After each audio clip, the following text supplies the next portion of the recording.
voici la traduction en français, en respectant un style narratif et soutenu. Bonjour la famille, bienvenue sur Stories with Madesi. S'il vous plaît, abonnez-vous et laissez-nous un like, cela compte énormément pour nous. Partagez également cette vidéo avec vos amis et vos proches, et activez la cloche des notifications pour ne pas manquer nos futures vidéos. Merci de le faire. Installez-vous confortablement et détendez-vous pendant que nous plongeons dans l'histoire. L'effacement. Cela commença subtilement. Au début, Sharon crut qu'elle imaginait les choses. La façon dont Alan ne s'attardait plus après le travail, comment ses baisers sur la joue devenaient plus brefs, plus froids. Le dîner était prêt à 19h, mais la plupart du temps, les plats restaient intacts. Il ne rentrait pas avant 9h passées, marmonnant quelque chose à propos de réunions de dernière minute sans la regarder dans les yeux. Elle cessa de mettre la table pour deux. En 15 ans de mariage, Sharon avait appris à lire le silence, et celui d'Alan était devenu dense comme un mur entre eux. Il ne criait pas, il n'accusait pas. Il avait simplement cessé d'être présent. Il n'y avait pas d'échymose, pas de porte claquée, pas de mots cruels. Mais d'une manière ou d'une autre, l'absence d'amour faisait tout aussi mal. Elle s'asseyait près de la fenêtre, la vapeur de son thé embuant la vitre, regardant les ombres bouger dans la rue en se demandant quand son mari avait cessé de la choisir. Un soir, elle demanda doucement, « Alan, y a-t-il quelque chose qui ne va pas entre nous ?» Il nouait ses boutons de manchette, évitant son regard comme d'habitude. « C'est juste le stress, » dit-il platement, « le travail a été chargé. » Elle hocha la tête, non pas parce qu'elle le croyait, mais parce qu'elle n'avait pas l'énergie de se disputer. Le lendemain matin, elle prépara son petit déjeuner préféré, igname et sauce aux œufs, mais il quitta la maison avec juste un café et un « merci » distrait. Sharon resta sur le pas de la porte après son départ, ses mains tremblant légèrement. La distance entre eux n'était pas faite de kilomètres, mais de choix, et chaque jour, il choisissait quelque chose ou quelqu'un d'autre à sa place. Le plus dur n'était même pas la froideur croissante, c'était qu'il ne le disait pas. Il ne nommait pas ce qu'ils savaient tous deux être en train de se produire, il n'expliquait pas l'absence, il n'admettait pas qu'il était déjà émotionnellement parti. Alors, Sharon restait silencieuse elle aussi, portant cette douleur grandissante dans sa poitrine comme une pierre dans la poche de son manteau, toujours là, toujours lourde, jamais reconnue. La tâche. Sharon se tenait près du panier à linge, pliant les vêtements d'Alan comme elle l'avait fait pendant des années. Mais quelque chose de différent attira son attention ce matin-là, une tache rouge distincte sur le col de sa chemise blanche. Elle s'arrêta. Ce n'était pas une teinte qu'elle possédait, ce n'étaient pas les tons nude pâles qu'elle portait habituellement. Celle-ci était plus audacieuse, presque provocante, un rouge cerise profond. Ses mains se figèrent. Elle leva la chemise à la lumière, espérant avoir tort. Mais non, ce n'était pas du ketchup, et ce n'était pas une tache de vin. C'était du rouge à lèvres. Elle resta immobile quelques secondes, l'air soudainement épais autour d'elle. Sa première réaction ne fut même pas la colère, mais l'incrédulité. Comme si son cerveau essayait de créer une autre raison, n'importe quelle raison, pour nier ce que ses yeux voyaient. Elle plia la chemise tranquillement et la replaça dans la pile comme si de rien n'était. Mais quelque chose s'était produit. Quelque chose de non dit, de non lavé, s'accrochait à son âme encore plus fort que cette tache sur son col. Plus tard dans la nuit, alors qu'Alan retirait sa cravate, Sharon demanda nonchalamment, « Tu portais la chemise blanche hier, n'est-ce pas ?» Il hocha la tête, sans la regarder. « Oui, pourquoi ?» Il y avait quelque chose sur le col. « Du rouge à lèvres, je crois. » Elle le dit doucement, testant sa réaction. Alan leva brièvement les yeux, son expression indéchiffrable, puis gloussa. Probablement à cause de ses accolades au bureau. Tu sais comment sont certaines filles du marketing. Il rejeta cela si facilement, comme si l'explication suffisait. Sharon n'insista pas. Au lieu de cela, elle sourit faiblement et retourna dans la cuisine. Mais à l'intérieur, quelque chose s'était brisé. Non pas à cause du rouge à lèvres lui-même, mais à cause de la facilité déconcertante avec laquelle il mentait. Son mensonge n'était pas seulement une couverture, c'était un signal. Un signal qu'elle ne méritait plus la vérité. Qu'il ne ressentait plus le besoin de travailler pour gagner sa confiance. Et peut-être pire que tout, qu'il pensait qu'elle le croirait. Cette nuit-là, Sharon fixa le plafond longtemps après que les lumières furent éteintes. Sa poitrine était lourde, mais son visage restait sec. Elle apprenait maintenant à souffrir en silence. Le murmure. La maison avait commencé à parler à voix basse, des chuchotements, des rires étouffés et des portes fermées. Une nuit, vers 23 heures, Sharon se rendit à la cuisine pour prendre un verre d'eau. En passant devant le bureau, elle entendit la voix d'Alan à travers la porte fermée, inhabituellement douce, voire tendre. « Non, pas ce soir, elle est encore réveillée, » murmura-t-il, suivi d'un petit rire. Sharon s'arrêta net, le souffle coupé. Elle ne l'avait pas entendu rire comme ça depuis des mois, pas avec elle. La lumière sous la porte illuminait ses orteils alors qu'elle se tenait figée. Sa main serrait le verre plus fort que nécessaire. Une voix de femme répondit sur haut-parleur, faible mais teintée de flirt. « Alors, dis-lui de dormir plus vite. » Alan rit à nouveau. Ce rire était différent. Il était jeune, joueur, intime. Et Sharon sut à cet instant que ce n'était pas le stress du travail. Ce n'était pas l'épuisement. Ce n'était pas son imagination. C'était quelqu'un d'autre. Elle ne frappa pas. Elle n'entra pas de force. Elle fit simplement demi-tour et remonta à l'étage. Son cœur battait dans ses oreilles, mais elle se força à se déplacer lentement, délibérément, comme si de rien n'était. Dans la salle de bain, elle s'aspergea le visage d'eau froide et se regarda dans le miroir. Pas une larme ne coula, pas un mot ne fut prononcé. Au lieu de cela, elle murmura à son propre reflet, « Ne craque pas », et elle ne craqua pas à ce moment-là. Le lendemain matin, elle prépara le petit déjeuner comme d'habitude. Alan entra dans la cuisine, faisant défiler son téléphone. « As-tu bien dormi ?» demanda-t-elle, la voix calme. Il leva brièvement les yeux. « Oui, et toi ?» Elle sourit crispée. « J'apprends aussi. » Ce matin-là fut différent. Non pas parce qu'elle l'avait confronté, mais parce qu'elle ne l'avait pas fait. Elle choisit le silence, non par faiblesse, mais par lucidité. S'il voulait avoir des secrets, elle le laisserait faire, mais elle commencerait à avoir les siens aussi. Pas d'aventure cachée ni d'appel murmuré, mais des plans discrets, une force tranquille. Elle en avait fini d'attendre des explications qui ne viendraient jamais. Elle apprenait à écouter dans le silence, et celui-ci lui disait tout ce qu'elle avait besoin de savoir. L'indifférence. L'espace entre eux s'était élargi, bien plus que la largeur du matelas. Ils ne se touchaient plus au lit, pas de doigts qui s'effleurent, pas de contacts accidentels, juste une distance froide et calculée. Alan lui tournait le dos, et elle se tournait vers le mur. L'air entre eux devenait plus lourd chaque nuit. Sharon avait mémorisé le son de ses ronflements, la façon dont il soupirait en consultant son téléphone avant de dormir, et même la manière dont il expirait maintenant de soulagement lorsqu'elle n'engageait pas la conversation. Une nuit, le silence devint si assourdissant qu'elle sortit doucement du lit, entra dans la salle de bain et s'assit par terre. Elle pleura, non pas bruyamment, non pas hystériquement, mais de cette façon qui faisait trembler son corps et serrer ses dents. Son reflet dans le miroir semblait vide, comme quelqu'un traversant une vie qu'elle ne reconnaissait plus. Le lendemain matin, elle resta couchée et regarda la lumière du soleil danser sur les rideaux. Alan était déjà habillé, son eau de Cologne flottant dans l'air. « Réunion tôt ce matin », marmonna-t-il en attrapant ses clés de voiture. Elle s'assit, la voix rauque d'une nuit de sanglots réprimés. « Tu ne me regardes plus en arrière. » Il s'arrêta près de la porte. « Qu'est-ce que tu veux dire ?» Elle déglutit. « Chaque matin, tu avais l'habitude de me regarder avant de partir. Même quand nous étions en retard, même quand nous nous disputions. Tu avais l'habitude de regarder. » La mâchoire d'Alan se crispa, mais il ne se retourna pas, ne ramène pas tout au sentiment, Sharon. C'est épuisant. Et sur ce, il sortit. La porte cliqueta derrière lui, un son plus tranchant que n'importe quel claquement. Elle resta assise, les bras enroulés autour d'elle-même, réalisant que parfois, le pire chagrin d'amour ne vient pas d'une rupture bruyante. Il se présente sous la forme de l'indifférence. Froide.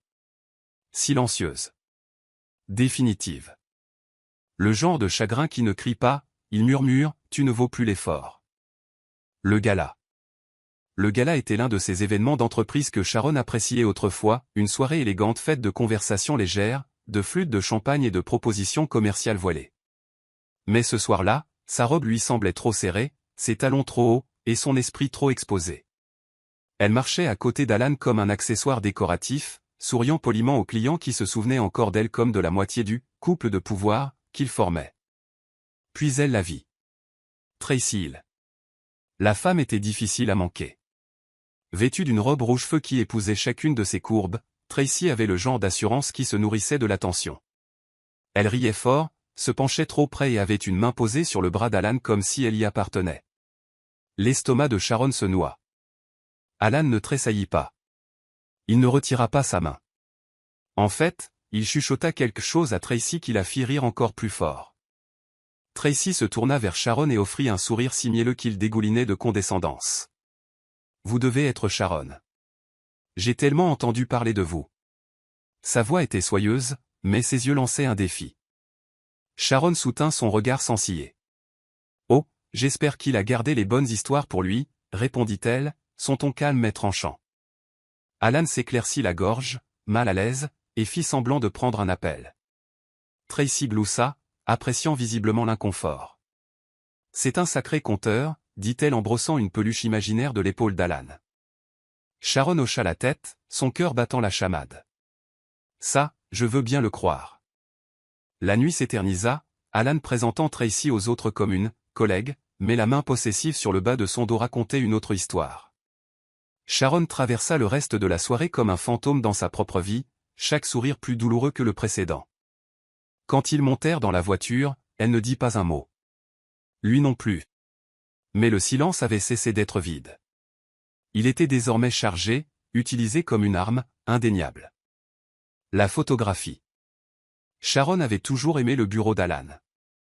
C'était là qu'elle lui apportait du tétard le soir pendant qu'il travaillait, où ils avaient dansé lentement sur du jazz après une promotion, où elle avait encadré une photo de leur lune de miel à Zanzibar et l'avait placée elle-même sur son bureau. Mais ce matin-là, alors qu'elle époussetait ses étagères et attrapait le cadre, ses doigts rencontrèrent quelque chose de nouveau. Son souffle se coupa. La photo d'eux se tenant la main sur la plage avait disparu. À sa place se trouvait un portrait de studio élégant de Tracy, ses lèvres peintes en cramoisi et ses yeux fixés sur l'objectif comme si elle était à sa place. Sharon le fixa longuement, ses mains tremblant comme si elle avait touché du feu. Elle ne toucha pas le cadre. Elle ne le déplaça pas. Elle recula simplement lentement, comme si elle battait en retraite d'une scène trop intime pour être vue. Quand Alan rentra plus tard dans la soirée, elle était assise à la table de la cuisine avec une tasse de café refroidi depuis longtemps. « J'ai remarqué que tu avais changé la photo de ton bureau, » dit-elle sans lever les yeux. Il s'arrêta, jetant ses clés de voiture sur le comptoir. « Ouais, j'ai juste pensé qu'il était temps pour quelque chose de plus. À jour. »« Plus à jour » répéta-t-elle, levant enfin les yeux vers lui. « Ou plus pertinent ?» Alan soupira, passant une main dans ses cheveux. « N'interprète pas tout, Sharon. » Sa voix ne s'éleva pas, mais son cœur, si. « Je n'interprète rien. Je lis ce qui est sous mes yeux. » Il ne répondit pas. Il passa devant elle, laissant un sillage de son eau de Cologne préférée, mais cette fois, cela lui donna la nausée. Alors que la porte d'entrée se fermait derrière lui, elle laissa enfin ses larmes couler, non pas à cause de la trahison, mais à cause de la lucidité. Un cadre avait été changé, mais c'était plus qu'une image. C'était une déclaration. Tracy n'était plus un secret. Elle devenait la pièce maîtresse. Le réconfort. Geneviève arriva à l'improviste, juste au moment où Sharon essuyait le même comptoir de cuisine pour la 3e fois. « J'étais dans le coin », dit-elle nonchalamment en entrant avec un petit sac en papier contenant les pâtisseries préférées de Sharon. Elle jeta un coup d'œil au visage de Sharon et ne posa pas une seule question. Au lieu de cela, elle posa le sac, remplit la bouilloire et se déplaça dans la cuisine comme si elle était chez elle. C'était ça, le truc avec Geneviève, elle ne fouinait jamais. Elle se contentait d'apparaître, et c'était suffisant. Sharon s'assit à table, les mains enroulées autour d'une tasse chaude quelques minutes plus tard. Elle ne parla pas au début. Elle n'en avait pas besoin. Geneviève tendit la main sur la table, plaça doucement sa paume sur celle de Sharon et dit « Tu n'as pas besoin de le dire. Je le vois dans tes yeux. » Les lèvres de Sharon tremblèrent, mais elle ne pleura pas. « As-tu déjà eu l'impression de disparaître devant quelqu'un sans même qu'il s'en aperçoive ?» demanda-t-elle d'une voix à peine audible. Geneviève eut un sourire triste. C'est pire quand il le remarque et s'en fiche. Cela toucha quelque chose en Sharon qu'elle ne savait pas encore sensible. Elles restèrent assises en silence, sirotant leur thé, le poids des choses non dites remplissant l'air comme une épaisse fumée. Geneviève se leva finalement, attrapa une couverture sur le canapé et l'enveloppa autour des épaules de Sharon. « Tu n'es pas folle. Tu n'es pas trop émotive. Et non, ce n'est pas de ta faute. » Sharon inspira profondément, ses poumons remplis du réconfort dont elle avait désespérément besoin. « J'ai l'impression de m'accrocher à une vie qui m'a déjà lâché. » Geneviève lui serra la main. « Alors peut-être qu'il est temps pour toi de lâcher prise en premier. » Les mots s'ancrèrent comme une encre dans la poitrine de Sharon.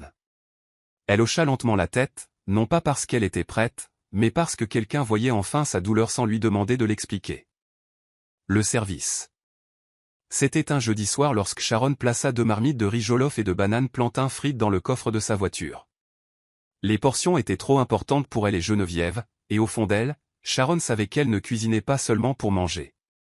Elle avait besoin de faire quelque chose qui lui rappelle qu'elle comptait toujours, qu'elle pouvait encore servir, qu'elle avait encore un cœur.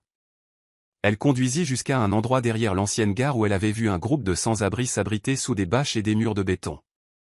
Ils la regardèrent curieusement au début, incertains de devoir faire confiance à cette femme sortant d'une voiture élégante. Mais quand elle ouvrit le coffre et commença à offrir de la nourriture, des portions chaudes et généreuses emballées dans du papier d'aluminium, ils commencèrent à s'approcher. « Vous êtes sûr que ce n'est pas un piège ?» demanda un homme en se grattant la barbe. Sharon sourit doucement. « Je n'ai apporté aucun piège, juste de la nourriture. » Ils s'assirent avec elle, certains sur du carton, d'autres sur des caisses en plastique. Sharon ne posa pas de questions.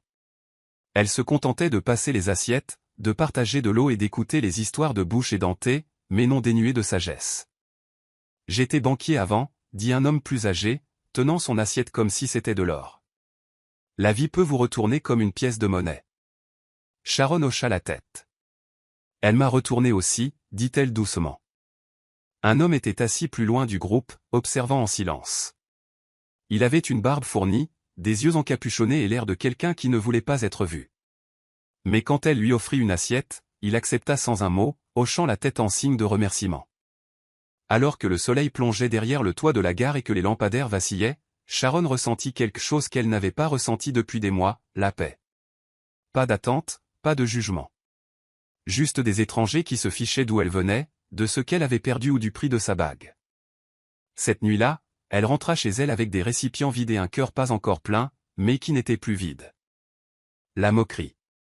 Tracy parcourait Instagram lorsqu'elle tomba sur une photo floue que quelqu'un avait postée d'une femme servant de la nourriture à des sans-abri. Au début, elle l'ignora, mais quelque chose dans la silhouette attira son attention.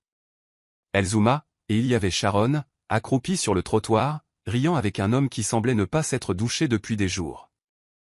Les lèvres de Tracy se retroussèrent.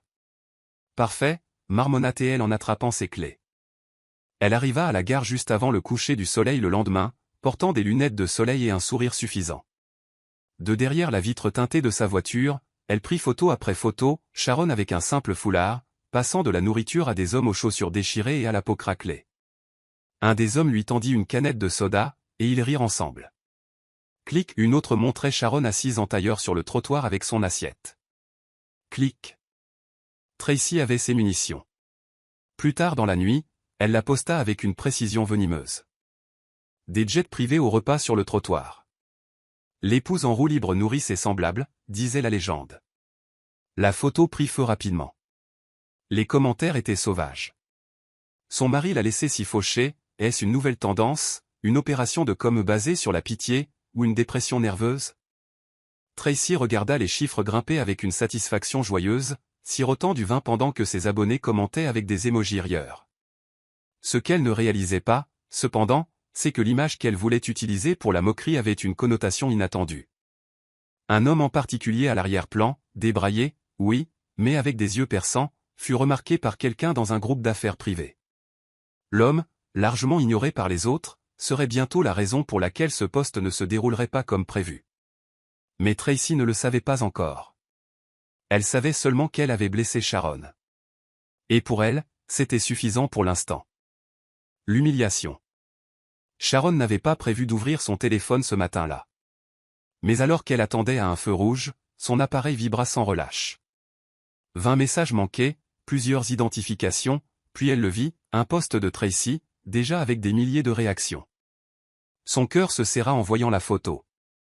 Elle était là, assise par terre à côté d'un homme portant des pantoufles tenues par de la corde, souriant à mi-bouchée, comme si c'était un pique-nique. Sharon gara la voiture sur le bord de la route et resta assise là, respirant superficiellement. Les légendes étaient cruelles, les commentaires encore plus. Elle fit défiler des phrases comme « la déchéance des puissants » et « la prochaine fois, elle prendra son bain dans un seau ». Sa poitrine se serra, non pas de honte, mais de la façon dont les gens se repaissaient volontiers de ce qu'ils ne comprenaient pas. Elle ne pleura pas. Au lieu de cela, elle ferma l'application, éteignit son téléphone et appuya sa tête contre le volant. À la maison, elle s'assit sur le bord de son lit, fixant le mur blanc. Alan entra 1 heure plus tard, tenant son téléphone d'une main lâche. « Tu m'as embarrassé, dit-il, la voix tranchante. « Qu'est-ce que tu faisais là-bas, Sharon? Tu essaies de prouver quelque chose ?» Elle le regarda avec une force tranquille. « Je nourrissais des gens qui ne prétendaient pas m'aimer. » Cela le fit taire, mais seulement brièvement. « Les gens parlent. Tu nous ridiculises. » Sharon se leva. « Nous. » Ricana-t-elle. « Il n'y a pas de nous. Plus maintenant. » Il sortit de la pièce en trombe, claquant la porte assez fort pour faire trembler son verre d'eau. Elle resta là longtemps, laissant le silence remplir ses os. Il s'était moqué d'elle pour avoir été gentille. Mais à l'intérieur, quelque chose de plus profond que la fierté s'agitait. C'était le début d'autre chose. Quelque chose qui n'avait pas besoin d'approbation, ni d'Alan. L'étranger familier. Parmi les nombreux visages que Sharon avait vus en partageant la nourriture, un était resté dans son esprit plus que les autres. Il n'était pas le plus bruyant ni le plus nécessiteux. En fait, il n'avait pas beaucoup parlé du tout. Il avait une barbe épaisse et négligée et portait un sweat à capuche délavée, mais ses yeux étaient clairs, profonds et étrangement familiers. Quand elle lui avait tendu une assiette pour la première fois, il l'avait regardée, non pas comme un étranger acceptant la charité, mais comme s'il la reconnaissait. Il mangeait lentement, délibérément, assis juste assez loin du groupe pour sembler détaché, mais assez près pour écouter. Sharon avait remarqué comment il avait aidé un homme âgé à ajuster ses béquilles sans dire un mot, et comment il avait essuyé le goulot de sa bouteille d'eau avant de l'offrir à quelqu'un d'autre. Il y avait quelque chose de retenu et de contenu en lui, comme un homme tenant des parties de lui-même en otage. La deuxième fois qu'elle vint servir, il était de nouveau là.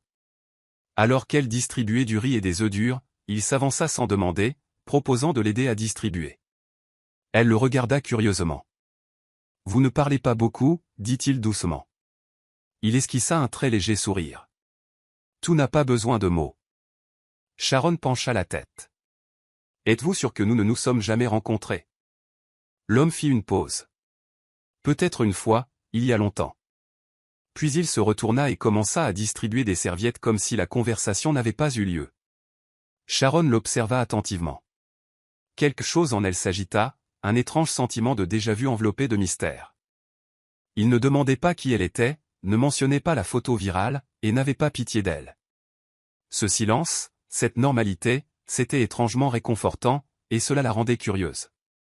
Pourquoi un homme comme lui, réfléchi, posé et familier, se fondait-il si facilement parmi ceux qui n'avaient rien? Et plus important encore, pourquoi la regardait-il comme elle se regardait elle-même avant que tout ne s'effondre? Le témoin silencieux. Tyler n'avait pas prévu de la revoir, pas après toutes ces années. Mais le destin avait un sens de l'humour cruel. Il était venu à cette gare pour disparaître, pour fuir les salles de conseil et les guerres d'héritage, pour pleurer en privé sans avoir à expliquer au monde pourquoi un homme riche avait choisi de s'asseoir parmi les oubliés. Mais au moment où il vit Sharon accroupie sur le trottoir, riant en distribuant de la nourriture, quelque chose en lui se brisa.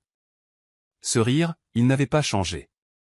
Il avait toujours cette intonation à la fin, comme un rayon de soleil sonore. Il l'avait connue avant qu'elle ne devienne Madame Cole, à l'époque où elle n'était que Sharon, avec de grands rêves, une peau caramel et un rire qui lui faisait croire en des choses comme l'éternité.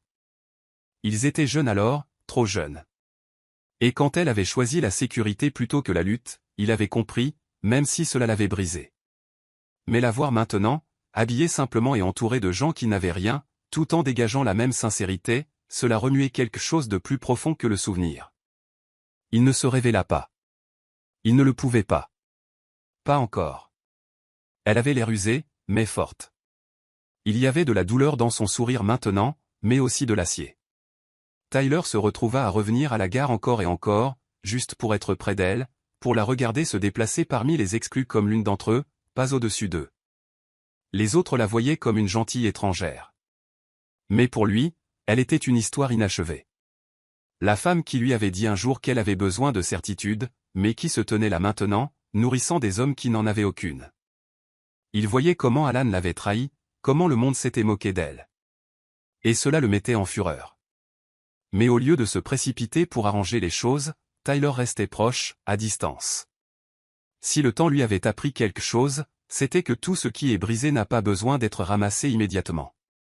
Certains avaient besoin de respirer, de saigner, de redécouvrir leur propre forme. Alors, il attendit, regardant la femme qu'il avait autrefois aimé devenir quelqu'un d'encore plus fort que la fille dont il se souvenait. Et dans cette immobilité, son propre cœur recommença à s'agiter. Le départ.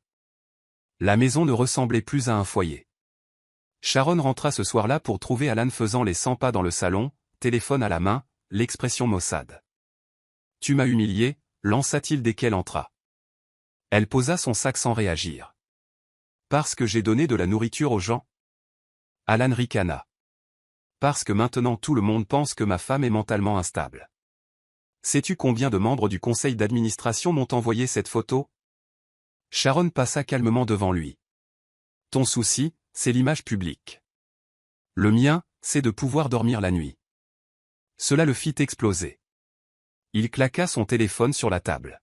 « Je n'ai pas signé pour cette version de toi, Sharon.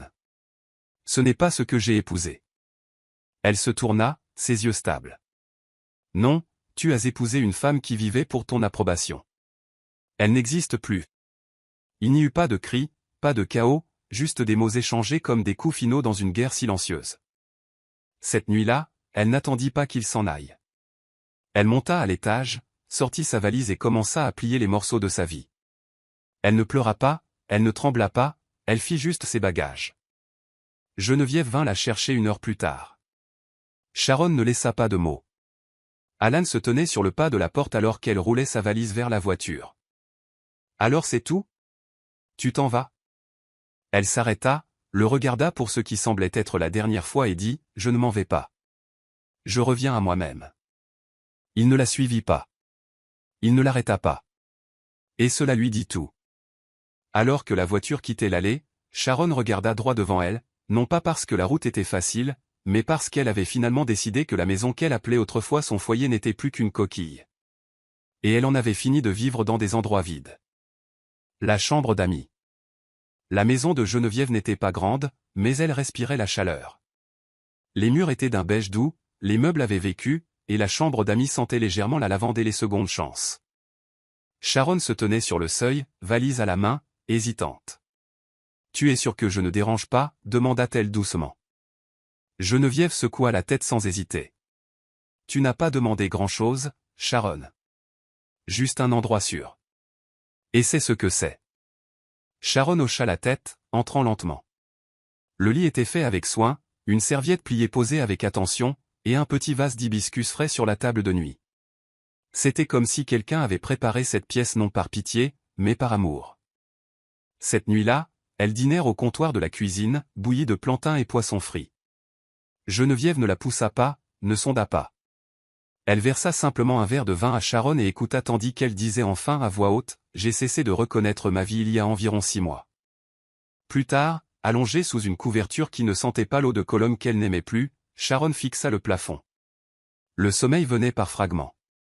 Les rêves étaient étranges, des souvenirs superposés à des questions auxquelles elle n'avait pas encore de réponse. Vers 2 heures du matin, elle se dirigea vers la cuisine pour boire de l'eau. Geneviève, enveloppée dans un épais peignoir, la rencontra à mi-chemin. « Je n'arrive pas à dormir », sourit faiblement Sharon.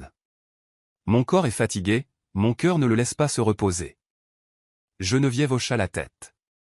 Le chagrin est un colocataire bruyant. Elles restèrent assises en silence, sirotant de l'eau. « Je ne pense même plus être en colère », murmura Sharon. « Juste engourdie, et peut-être fatiguée d'espérer que quelqu'un se battrait pour moi. » Geneviève tendit la main et la posa sur celle de Sharon. « Peut-être qu'il est temps que tu te battes pour toi. » Cette phrase n'eut pas d'écho, elle atterrit. Et alors que Sharon retournait dans sa chambre, quelque chose de petit mais d'indéniable vacilla en elle. Ce n'était pas encore la guérison, mais c'était le début du choix de soi, même si ce n'était que dans le calme de la chambre d'amis de quelqu'un d'autre. Le partenariat. Une semaine s'était écoulée depuis le déménagement de Sharon, et les dîners à la gare avaient repris, bien qu'avec une énergie plus gardée. Elle souriait moins, parlait doucement et passait plus de temps à observer qu'à s'engager. Tyler le remarqua. Il l'avait observée assez longtemps pour sentir le changement, la lourdeur qu'elle portait. Il ne se fondait plus dans la foule, sa barbe était plus soignée maintenant, sa posture plus alerte. Un soir, après que la nourriture eut été partagée, il s'approcha d'elle avec une pile de fiches. Certains d'entre nous essayaient d'aider les petits vendeurs à mieux vendre. Soutien à la livraison de fournitures de street food, dit-il à voix basse. Sharon haussa un sourcil. Tu travailles avec eux. Il haussa les épaules. Je travaille derrière eux, principalement dans l'ombre. Elle l'étudia attentivement. Pourquoi me dis-tu ça maintenant? Tyler offrit le plus faible des sourires. Parce que j'ai besoin de quelqu'un qui voit les gens comme toi tu les vois. Ils se rencontrèrent dans un petit café en plein air 2 jours plus tard. Tyler restait évasif, répondant aux questions par des demi-vérités et un charme tranquille, mais cela ne dérangeait pas Sharon. Il y avait quelque chose de sûr dans le fait qu'il n'essayait pas de l'impressionner. Tu as dit que tu avais besoin d'aide avec les vendeurs, dit-elle en feuilletant un modeste plan d'affaires. C'est mieux structuré que la moitié des propositions d'entreprise que j'examinais. Il gloussa. J'ai eu de l'aide. Elle leva les yeux. Tu sais que ça pourrait marcher, n'est-ce pas? Il hocha la tête. Je sais, c'est pourquoi je te l'ai demandé. Sharon se pencha en arrière, tapotant ses doigts contre le papier. Alors tu m'embauches? Il secoua la tête. Je te demande d'être ma partenaire. Ce mot, partenaire, résonnait différemment. Pas de charité, pas de sauvetage, juste de la confiance. Sharon sourit pour la première fois depuis des jours. Très bien alors, dit-elle doucement. Voyons ce que nous pouvons construire. Et alors qu'elle rassemblait ses affaires, elle ne vit pas les yeux de Tyler s'attarder juste un instant de plus qu'il n'aurait dû, remplis non pas de pitié, mais de quelque chose de plus ancien, de plus profond, et de tranquillement patient. La révélation. Ils étaient assis sur un banc fissuré près du bord de la gare ce soir-là, à l'écart du groupe, un thermos de café entre eux. Le coucher de soleil peignait le profil de Tyler en orange brûlé, et pour la première fois, Sharon l'étudia vraiment. Tu m'es familier, pas seulement d'ici. D'avant, dit-elle lentement. Tyler regarda vers l'horizon. Nous avions l'habitude de nous asseoir sur des bancs comme celui-ci à l'université, répondit-il, la voix douce. Sharon cligna des yeux. Attends, Tyler? Il tourna complètement son visage vers elle. Moi-même. Sa mâchoire tomba légèrement. Je pensais que tu avais disparu. Tu as arrêté de répondre aux lettres. Il hocha la tête. C'est vrai. Je ne pouvais pas te regarder construire une vie avec quelqu'un d'autre. Je n'étais pas assez fort à l'époque. L'air entre eux changea. Leur passé commun flottait comme de l'encens, parfumé et douloureux. Je ne l'ai pas choisi parce que je l'aimais plus, dit soudain Sharon. Je l'ai choisi parce qu'il rendait les choses plus faciles à l'époque, plus sûres. Tyler hocha la tête sans amertume.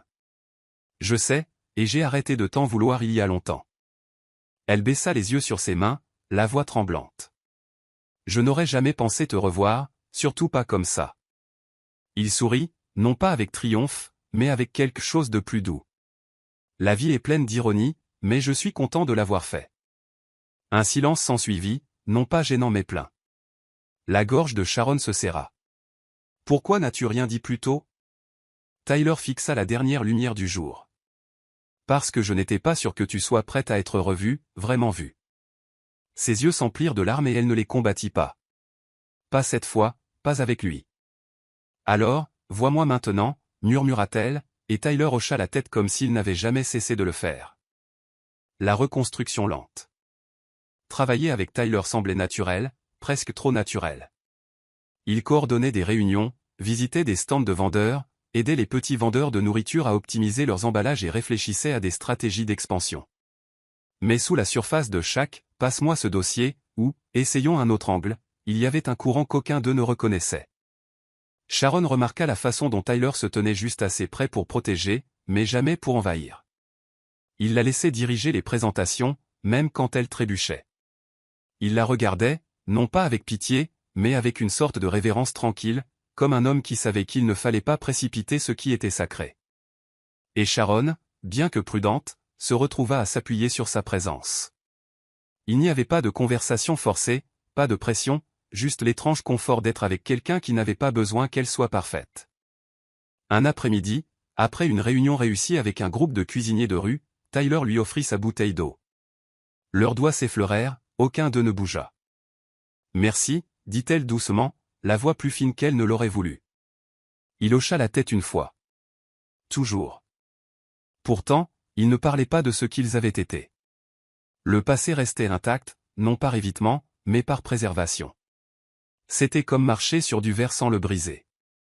Un soir, alors qu'ils traversaient un marché bruyant pour évaluer la qualité des stands, un vendeur lança « Vous êtes mariés, vous deux ?» Sharon rit maladroitement. Même pas proche. Tyler sourit simplement. C'est elle la patronne ici. Le vendeur gloussa. Alors épouse-la. Elle s'assurera que tu restes nourri. Ils rirent tous les deux, mais alors qu'ils s'éloignaient, le silence revint. Sharon le rompit la première. Est-ce que ça te semble étrange, de travailler ensemble comme ça? Tyler haussa les épaules. Ça semble juste, en fait. Comme la version de nous que nous n'avons jamais pu devenir. Sharon le regarda alors, son cœur battant la chamade. Mais nous ne sommes plus cette version. Il fit une pause, les yeux stables. Non, nous sommes meilleurs. Plus forts. Juste plus prudents l'un avec l'autre maintenant. Ce n'était pas une promesse, cette fois, aucun ne voulait ruiner quelque chose qui redevenait déjà entier. La confrontation silencieuse.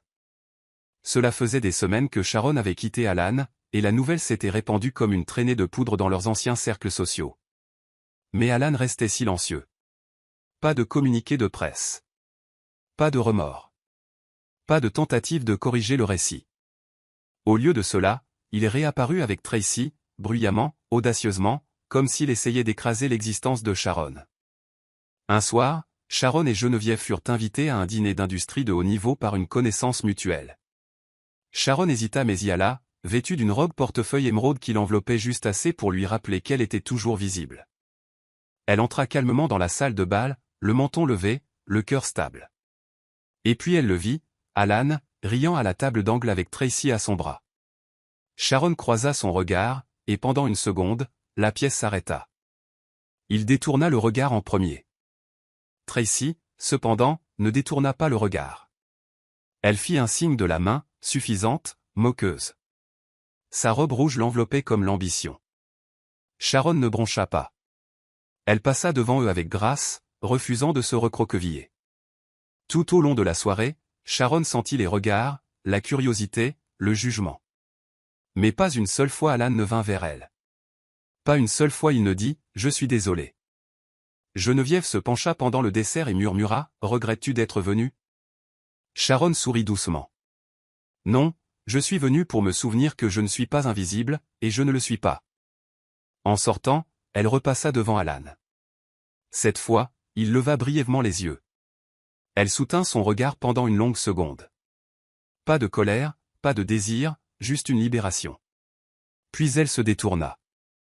Ce moment, plus que n'importe quelle explosion, fut son point final. Parce que le silence de quelqu'un qui a autrefois tenu votre cœur ne peut faire mal que si vous attendez encore un son. Et ce n'était plus le cas de Sharon. Le projet.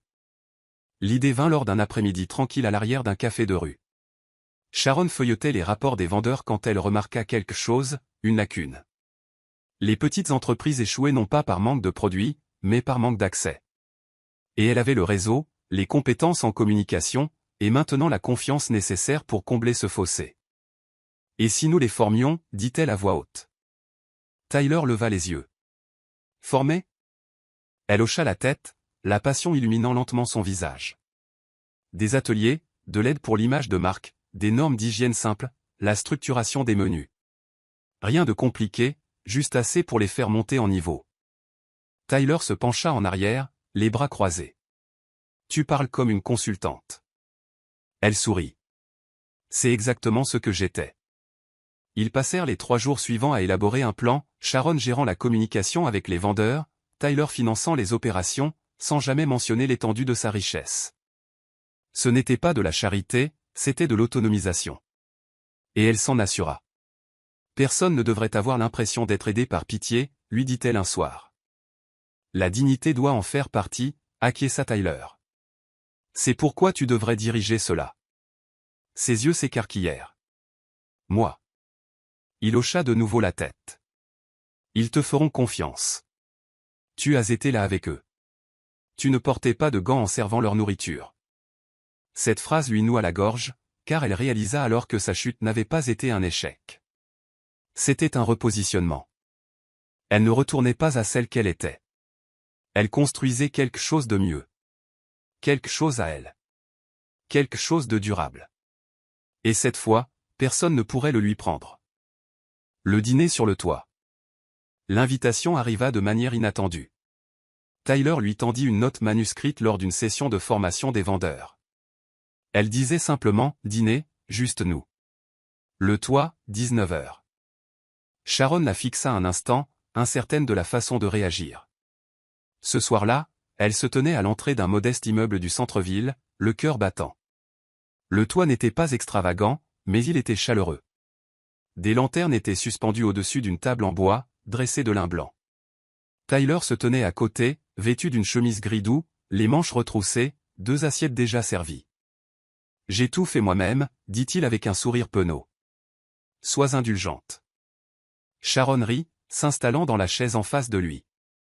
Aucune promesse. Ils mangèrent lentement, les lumières de la ville derrière eux comme des étoiles oubliées. L'air était épais de choses non dites, mais aucun n'était pressé de gâcher le calme. À un moment donné, Tyler la regarda avec une douceur qu'elle n'avait pas vue depuis des années. « Tu sais, je t'ai regardé traverser le feu et pas une seule fois tu n'as supplié qu'on te sauve. » Sharon baissa les yeux sur son vin. « Je ne savais pas que quelqu'un regardait. »« Je regardais, » dit-il, « depuis la toute première assiette de riz que tu as servi à des inconnus. » Elle sentit les larmes menacées, mais les repoussa. « Je suis encore en train de me découvrir, » murmura-t-elle. Tyler hocha la tête. « Nous le sommes tous. Je voulais juste que tu saches que, peu importe le temps que ça prendra, je suis là. » Il n'attrapa pas sa main. Il ne confessa rien d'imprudent. Il le dit simplement avec le genre de constance qui s'enroule autour de vos côtes. Et d'une manière ou d'une autre, c'était suffisant. La chute de Tracy. Tracy faisait défiler son téléphone, fumante. Le nom de Sharon apparaissait dans des coins inattendus, en vedette dans un podcast culinaire local, identifié par des vendeurs de nourriture célébrant un nouveau départ, et loué par des influenceurs qui l'ignoraient autrefois. Pire, Tyler était sur l'une des photos d'arrière-plan, décontracté, souriant à moitié à côté de Sharon, comme un homme en paix. Tracy claqua son téléphone. « Elle est partout », siffla-t-elle. Alan, affalé à proximité, ne leva pas les yeux. « Qui ?» Sharon, lança-t-elle. « Ta femme, pardon, ex-femme. » Alan haussa les épaules. « Elle fait quelque chose d'utile de son temps. Tu devrais peut-être essayer aussi. » Le visage de Tracy se crispa. « Tu regardes encore sa page. » Il leva les yeux au ciel. « C'est apparu. Détends-toi. » Mais elle ne se détendit pas. Cette nuit-là, elle posta une photo soigneusement choisie d'elle et d'Alan dans un restaurant haut de gamme, identifiant des marques de luxe et citant une sagesse superficielle. Les commentaires arrivèrent, mais ils n'étaient pas aussi bruyants que ceux de Sharon l'avaient été. Et ça faisait mal. « Tu as encore des sentiments pour elle ?» demanda Tracy abruptement à Alan. Il fit une pause, pris au dépourvu. « J'ai un passé avec elle. »« Tu la cherches encore ?» accusa-t-elle. « Non, il hésita. « C'est juste qu'elle est partout en ce moment. » Tracy rit amèrement. Et pourtant, celle qui était censée disparaître est celle qui illumine le monde.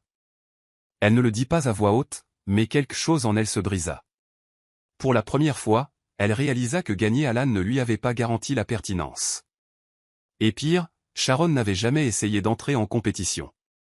C'était la partie qu'elle ne pouvait pas supporter. La jalousie ne fait pas toujours rage. Parfois, elle mijote dans le silence de l'oubli, tout en regardant la personne dont vous vous êtes moqué trouver une lumière que vous ne pouvez pas toucher. La lettre brûlée.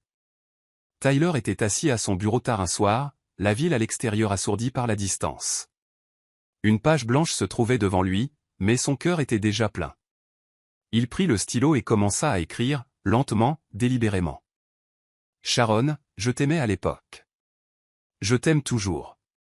Te regarder redevenir entière m'a fait croire aux secondes chances. Je ne sais pas si nous serons un jour plus que cela, mais si jamais tu te poses la question, oui, je t'aime.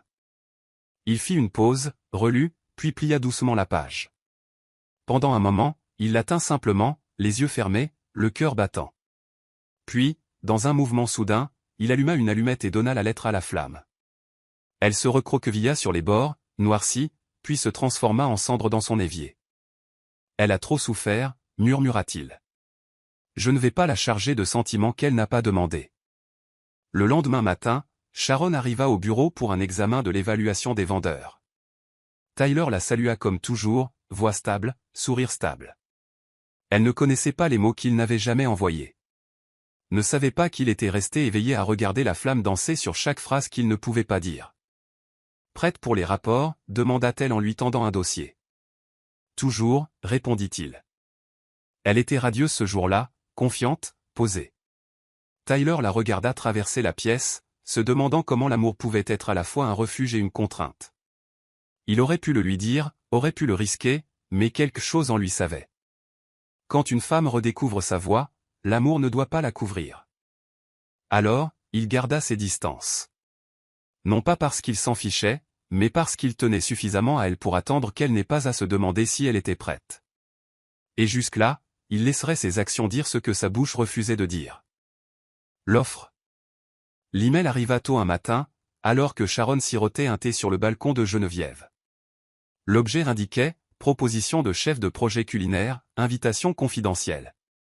Elle l'ouvrit par curiosité, mais ce qu'elle vit la fit se redresser.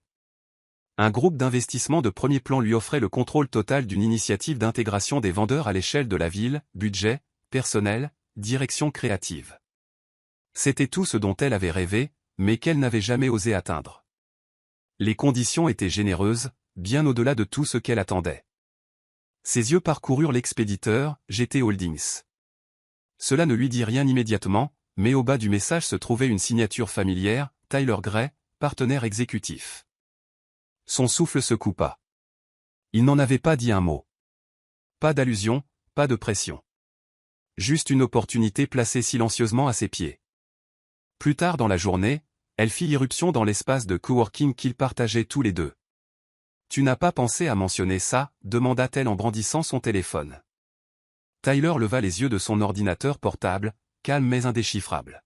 « Tu méritais d'aborder cette offre sans influence. Ça devait être ton choix, pas un cadeau de ma part. » La voix de Sharon se brisa. « Mais ce n'est pas seulement un travail. C'est tout ce pourquoi je me suis battu. » Il hocha la tête. « Et tu l'as mérité. Chaque partie. J'ai juste ouvert une porte. Tu as construit la raison pour laquelle elle devait exister. » Elle le dévisagea, la pièce tourbillonnant d'émotions. « Pourquoi ne me l'as-tu pas dit ?» Tyler se leva lentement. « Parce que l'amour ne s'annonce pas toujours. Parfois, il prend du recul et fait de la place. » Les lèvres de Sharon s'entr'ouvrirent, mais aucun mot ne sortit. Au lieu de cela, elle baissa son téléphone et murmura « Je vais y réfléchir. » Tyler sourit doucement. « C'est tout ce que j'espérais. » Elle partit, le cœur plein de questions, mais pour une fois, n'ayant pas peur des réponses. La prise de conscience. Cette nuit-là, Sharon resta éveillée à fixer le plafond, la faible lumière dessinant de légères lignes sur le mur. Le document de proposition était ouvert à côté d'elle. Elle l'avait lu 3 fois, chaque ligne plus surréaliste que la précédente. On ne lui offrait pas seulement un rôle de direction. On lui faisait confiance pour créer quelque chose de durable, quelque chose qui pourrait guérir plus que les vendeurs qu'elle avait appris à aimer. Mais ce qui la tourmentait, ce n'était pas le poste ou le salaire. C'était la façon dont Tyler l'avait silencieusement choisi, encore une fois. Elle repensa à toutes les façons dont il avait été présent. Sa patience, sa retenue, sa foi en elle quand elle croyait à peine en elle-même. Il n'y avait eu ni discours dramatique, ni grand geste. Juste une présence. Et maintenant, ça. Elle tourna la tête et laissa les larmes couler, tranquillement, sans honte. Le lendemain matin, elle arriva tôt à l'espace de travail, les cheveux attachés en arrière, son expression indéchiffrable. Tyler était déjà là, tapant quelque chose quand elle entra. « Tu es venu tôt », dit-il sans lever les yeux. « Je n'ai pas pu dormir », répondit-elle. « Ça va » demanda-t-il à voix basse. Sharon prit une longue inspiration. « J'ai pleuré la nuit dernière. » Il leva les yeux, surpris. « Pourquoi ?» Elle s'approcha lentement de lui. « Parce que pour la première fois depuis des années, je ne me suis pas senti négligé, jetable ou invisible. » Tyler se leva, incertain. « Tu n'as jamais été aucune de ces choses pour moi. »« Je sais, » dit-elle, la voix tremblante. « C'est pour ça que ça me faisait si peur. » Il fit un pas en avant, mais ne la toucha pas. « Est-ce que ça veut dire que tu acceptes l'offre ?» Sharon hocha la tête. « Oui, mais pas parce que j'ai besoin d'être sauvé. Parce que je suis prête à diriger. » Tyler sourit, une lueur de fierté dans les yeux. Et à cet instant, quelque chose de non dit passa entre eux, une compréhension plus profonde que les mots, ancrée dans tout ce qu'ils avaient reconstruit. L'ironie. Tracy avait toujours cru à la domination par l'apparence, angle parfait, légende soignée, élégance mise en scène. Mais récemment, son image ne frappait plus comme avant. Les commentaires diminuaient, et ses contrats de marque étaient discrètement retirés. Des rumeurs avaient commencé à circuler, des captures d'écran de messages méchants qu'elle avait envoyés à des stagiaires, des clips audio d'elle réprimandant des vendeurs lors d'événements, et pire que tout, un email fuité où elle appelait moqueusement Sharon la « reine des restes ». Au début, elle ignora cela. Des rageux, marmonna-t-elle. Mais à la fin de la semaine, 3 sponsors s'étaient retirés, et un média publia un éditorial accablant, quand la popularité ne peut cacher le caractère. Son royaume en ligne soigneusement construit s'effondrait, et cette fois, il n'y avait aucune photo qu'elle puisse poster pour faire taire les dégâts. Alan remarqua aussi le changement. Il rentra un soir pour trouver Tracy sur le canapé, débraillé, téléphone à la main, faisant défiler des commentaires qui brûlaient. « Il se retourne contre moi », murmura-t-elle. « Tu penses qu'elle y est pour quelque chose ?» Alan laissa tomber ses clés en soupirant. « Ou peut-être que les gens ont juste vu qui tu es vraiment. » Elle le foudroya du regard. « Tu me blâmes maintenant ?» Il s'assit, son ton plat. « Je ne t'ai pas demandé de te moquer d'elle. Je ne t'ai pas demandé de la rabaisser. Et peut-être, juste peut-être, que ça te rattrape. » La voix de Tracy se brisa. C'est elle qui est partie. Je n'ai fait que prendre ce qu'elle avait jeté. Alan la regarda froidement. Elle ne l'a pas jeté. Elle est simplement passée à autre chose. Le silence qui suivit fut plus bruyant que n'importe quelle dispute. Et à cet instant, Tracy réalisa qu'elle ne perdait pas seulement de l'influence, elle perdait le contrôle. L'ironie ? La femme dont elle s'était moquée était devenue le miroir dans lequel elle ne pouvait plus se regarder. Le retour d'Alan. Sharon venait de finir d'organiser une visite de vendeur pour le week-end quand on sonna à la porte. Elle ouvrit, s'attendant à une livraison, mais se figea en voyant Alan se tenir là, tenant un bouquet de tulipes, le genre qu'elle aimait quand elle signifiait encore quelque chose. Il avait l'air plus mince, moins confiant, comme si la vie avait enfin commencé à lui rendre son silence. « Pouvons-nous parler ?» demanda-t-il en se déplaçant maladroitement. Sharon ne s'écarta pas, « Parle maintenant. » Alan s'éclaircit la gorge. « Je sais que j'ai mal géré les choses. Je sais que je t'ai blessé. » Sharon croisa les bras. « Mal géré, c'est oublier de sortir les poubelles. Toi, tu as brisé une décennie sans sourciller. » Il baissa les yeux, honteux. « C'est juste que ce que nous avions me manque. Peut-être que nous pouvons retrouver notre chemin. » Ses yeux se plissèrent. « Tu veux tout recommencer parce que la femme pour qui tu m'as quitté est en train de s'effondrer. » Son silence confirma plus que n'importe quelle excuse ne l'aurait fait. Elle sortit sur le porche, fermant la porte derrière elle. « Laisse-moi être claire, dit-elle. Je ne suis pas partie pour te punir. Je suis partie parce que je vivais déjà comme une étrangère dans ma propre vie. » Alan ouvrit la bouche, mais elle leva la main. « Tu m'as regardé me noyer et tu as gardé ton souffle pour quelqu'un d'autre. Et maintenant, tu veux ma bouée de sauvetage. » Sa mâchoire se tendit. Alors c'est lui, n'est-ce pas? Tyler? Sharon rit, non pas de joie, mais d'incrédulité. Non, c'est moi. Je me suis choisi, cette fois. Alan avait l'air d'avoir plus à dire, mais le poids de ses propres décisions le retenait. Je pensais juste que peut-être tu te souviendrais de ce que nous étions. Le regard de Sharon s'adoucit, mais pas son ton. Je m'en souviens. C'est pourquoi je n'y retourne pas. Elle se retourna et rentra à l'intérieur, le laissant debout sur le porche avec un bouquet qu'elle ne prendrait jamais. Parfois, le point final ne vient pas enveloppé de pardon. Il se présente sous les traits d'une femme qui n'en a plus besoin. La lettre retrouvée. Geneviève triait de vieux papiers de l'espace de coworking quand elle la trouva. Une enveloppe à moitié calcinée, glissée dans un tiroir marqué « Rebut ». Les bords étaient noircis, l'encre s'effaçait par endroits, mais les mots étaient encore lisibles. Sa curiosité l'emporta sur son respect des limites. En lisant le message, son cœur se serra. C'était l'écriture de Tyler.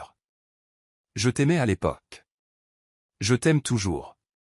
Te regarder redevenir entière m'a fait croire aux secondes chances. Le reste était carbonisé, mais l'intention était claire. Elle fixa la lettre pendant un long moment, puis la glissa soigneusement dans une nouvelle enveloppe et la porta à Sharon. J'ai trouvé quelque chose, dit-elle tranquillement en la posant sur le comptoir de la cuisine. Sharon l'ouvrit, s'attendant à des reçus ou des plannings, mais ses yeux s'écarquillèrent en lisant. Sa main trembla. Où as-tu eu ça? Dans un tiroir. On dirait qu'elle était censée disparaître. Sharon s'assit, lisant les mots à nouveau, plus lentement cette fois. Ses yeux s'embrouillèrent. Ce n'était pas le contenu qui la secouait, c'était le fait qu'il ne l'avait jamais envoyé. Il ne l'avait pas acculé, n'avait pas utilisé ses sentiments pour influencer ses décisions. Il avait écrit sa vérité, puis avait choisi le silence. Ce genre d'amour, ça ne forçait pas. Ça attendait. Il ne me l'a jamais donné, murmura-t-elle. Geneviève s'assit en face d'elle. Parce qu'il n'essayait pas de gagner. Il essayait de te respecter. Sharon pressa la page contre sa poitrine, le souffle coupé. Comment répondre à un amour comme celui-là? Geneviève sourit. Tu ne réponds pas. Tu te présentes. Tu le laisses grandir. Cette nuit-là, Sharon ne dormit pas. Elle rejoua chaque instant, chaque gentillesse, chaque fois que Tyler l'avait choisi sans avoir besoin d'une étiquette. Au matin, elle n'avait pas de plan, mais elle avait de la clarté. L'amour, quand il est bien fait, n'arrive pas avec des feux d'artifice. Parfois, il vient sous la forme d'une lettre jamais livrée, et se fait quand même profondément ressentir. Le nouveau départ. Sharon se tenait devant l'espace de travail de Tyler, le cœur battant plus fort qu'il ne l'avait fait depuis des mois. Elle avait répété une douzaine de versions de ce qu'elle dirait, mais tout avait disparu au moment où elle l'avait vu à travers la vitre, concentré, serein, ignorant totalement que sa vérité l'avait enfin atteinte. Elle entra. Tyler leva les yeux, surpris, puis se leva lentement. « Est-ce que tout va bien ?» demanda-t-il. Sharon tenait la lettre dans sa main, sa prise douce. « Je l'ai lue » dit-elle doucement. Ses yeux vacillèrent. Geneviève l'a trouvée. Je n'allais pas. Je sais, l'interrompit-elle, et c'est pour ça que je suis là. Tyler expira, se préparant au rejet. Je ne voulais pas compliquer les choses pour toi. Tu étais en train de guérir. Je ne voulais pas interférer avec ce processus. Elle hocha la tête. Tu ne l'as pas fait. Tu l'as honoré. Tu es resté en retrait quand il aurait été plus facile d'avancer. Elle prit une inspiration. Mais je pense que nous nous devons quelque chose maintenant. La clarté. Tyler s'assit sur le bord de son bureau. Je n'ai jamais cessé de tenir à toi. Pas même quand tu es parti il y a toutes ces années. Et je ne t'ai jamais oublié, admit-elle. Mais je n'étais pas entière à l'époque. Je ne pouvais pas t'aimer correctement, pas de la façon dont tu le méritais. Le silence entre eux était profond, mais pas lourd. Elle se rapprocha, se tenant directement en face de lui. Alors, où est-ce que ça nous mène maintenant? Il hésita. Où tu veux que ça nous mène? Ses yeux ne sillèrent pas, alors commençons par ceci. Nous ne nous précipitons pas. Nous ne romançons pas la douleur, mais nous ne la fuyons pas non plus. Tyler sourit, non pas avec triomphe, mais avec soulagement. Nous construisons lentement. Elle hocha la tête. Et peut-être que cette fois, nous réussirons. Et juste comme ça, deux cœurs autrefois divisés par le temps et le silence se mirent d'accord, non pas liés par une promesse, mais par quelque chose de plus silencieux et d'infiniment plus réel, le respect mutuel. L'alignement. Les jours qui suivirent furent calmes, non pas en absence, mais en alignement. Sharon et Tyler ne se lancèrent pas dans des déclarations. Ils reprirent le travail comme d'habitude, mais il y avait maintenant une douceur dans leur rythme. Ils restaient tard à examiner les rapports et rentraient parfois chez eux en silence, le genre de silence qui ne demandait rien d'autre que la présence. Une nuit, après une longue réunion avec les vendeurs, ils s'assirent dans le café vide qu'ils avaient aidé à restaurer, sirotant un thé épicé tandis que la pluie tapait contre les fenêtres. Sharon regarda par-dessus sa tasse. « J'ai réfléchi. Les gens continuent de demander si nous sommes un truc maintenant. » Tyler eut un sourire en coin. « Et que dis-tu » Elle gloussa. « Que nous sommes deux personnes qui essaient de comprendre les choses sans se presser. » Il hocha lentement la tête. « C'est exactement ce que je dirais aussi. » Elle se pencha en arrière sur son siège, regardant les lumières extérieures se brouiller à travers les gouttes de pluie. « Tu sais, il fut un temps où je pensais que l'amour devait être bruyant, fait de grands gestes, d'excuses grandioses. » La voix de Tyler était basse. « Et maintenant ?» « Et maintenant, dit-elle, les yeux fixés sur lui. Je pense que l'amour, c'est la constance, et être autorisé à respirer tout en étant quand même choisi. » Il la regarda comme si elle venait de prononcer les mots dont il ne savait pas qu'il avait besoin. « Alors continuons à nous choisir. Lentement, sans pression, sans promesse que nous ne sommes pas prêts à tenir. » Elle sourit, son cœur stable. Un pas à la fois. Il tendit la main sur la table, non pas pour attraper la sienne, mais juste pour poser ses doigts près des siens. Et cette proximité, cette compréhension tacite était plus intime que n'importe quel baiser. Ils avaient tous deux vécu des tempêtes, mais maintenant ils marchaient dans le calme ensemble, avec de l'espoir mais sans hâte. La restauration. La pièce était remplie de musique douce, de verres qui teintent et d'arômes de poivrons rôtis et de riz jollof. Ce n'était pas une grande salle de bal, mais le centre communautaire avait été transformé avec des lumières et de longues tables remplies de vendeurs, de partenaires et d'amis. Sharon se tenait au pupitre, vêtue d'une robe orange brûlée qui scintillait sur sa peau éclatante. La bannière derrière elle indiquait « Intégration du marché de la ville, célébration d'un an de changement ». Elle regarda la foule, certains assis en costume, d'autres en tablier, et expira. « Il y a un an, on s'est moqué de moi parce que je partageais de la nourriture sur un trottoir, commença-t-elle, mais je n'étais pas là pour impressionner qui que ce soit. J'étais là parce que les gens avaient faim, et que j'avais encore quelque chose à donner. » La salle se tut alors qu'elle continuait. Quelqu'un a pris une photo de moi ce jour-là, a essayé de l'utiliser pour me faire honte, mais il ne savait pas que parmi ceux avec qui je dînais se trouvait quelqu'un qui m'avait autrefois profondément aimé, et qui m'aimait toujours. Il y eut de doux murmures. Sharon sourit et jeta un coup d'œil vers le fond de la salle où se tenait Tyler, les mains jointes, la fierté rayonnant de ses yeux. Il ne savait pas qu'en servant les autres, j'ai trouvé ma raison d'être, et qu'à travers cette raison d'être, je me suis retrouvé moi-même. Les applaudissements éclatèrent, non pas tonitruants, mais chaleureux, authentiques. Plus tard, alors que les invités se mêlaient dans les rires qui résonnaient sur les murs, Sharon sortit sur le balcon. Tyler la rejoignit un instant plus tard. « Tu es incroyable, tu sais ça, dit-il. » Elle se tourna vers lui, les yeux pleins de paix. « Non, je suis entière, enfin. » Il attrapa sa main, et cette fois, elle la prit complètement. La femme de la photo virale était devenue plus qu'un symbole. Elle était devenue une histoire de rédemption silencieuse, et sa fin ne faisait que commencer.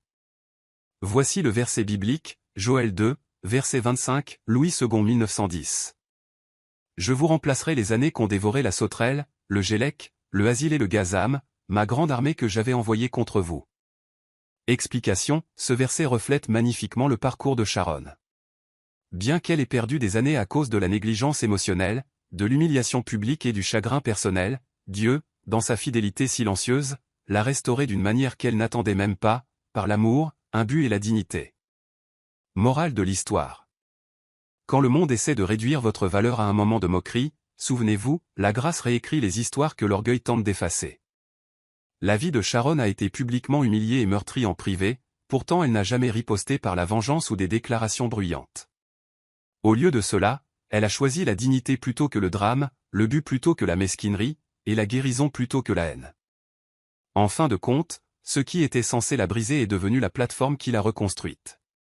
L'image même utilisée pour lui faire honte est devenue un symbole de son triomphe silencieux. L'amour qui attend, honore et ne force jamais n'est pas une faiblesse, c'est de la maturité. Et une femme qui se choisit elle-même, non par amertume, mais par lucidité, est une femme qui ne pourra plus jamais être rabaissée. C'est la fin de l'histoire. Qu'avez-vous appris de cette histoire? Laissez vos réflexions dans la section des commentaires. Laissez un like, et n'oubliez pas de vous abonner et d'activer la cloche des notifications pour être averti lorsque nous publierons nos prochaines vidéos. Partagez également cette vidéo avec quelqu'un qui pourrait être intéressé. Merci beaucoup d'avoir regardé.